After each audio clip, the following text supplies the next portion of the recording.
انہوں نے دین کے اہم شعبوں میں تاریخی تسلسل کی نشاندہی کرتے ہیں. یہ مولانا سندھی کا کام ہے، کیونکہ وہ مطلب مولانا ہیں، یعنی مطلب یہ کہ دین عالم دین ہے ٹریڈیشنل بنیادی طور پہ، یہ ان کی اسٹرینتھ ہے. لیکن یہ کہ وہ شاہ اللہ کی تحریک کے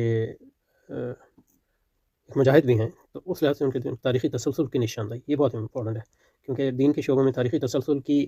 نشاندہی نہ ہو تو پھر، اور اس تاریخی تسلسل میں اپنے آپ کو پیوست نہ کیا جائے تو پھر آپ کی تحریک جو ہے دینی تحریک نہیں رہے گی، پھر وہ ایک بدعت کی تحریک اور تجدد کی تحریک بن جائے گی. تو مولانا مودودی مثلاً کی تحریک میں یہ ایک کوتاہی ہے کہ اس میں تاریخی تسلسل پہ اتنا زور نہیں ہے. تو یہ ہمیں مولانا سندھی سے لینا چاہیے مسئلہ. اور اسی طرح مطلب یہ ہے کہ دینی طریقات کو اور دینی علماء کو اور علماء کی جماعتوں کو ایک دوسرے سے سیکھنا چاہیے اور ایک دوسروں کے خلا کو پر کرنا چاہیے، نہ کہ ایک دوسرے خلا محاذ کا.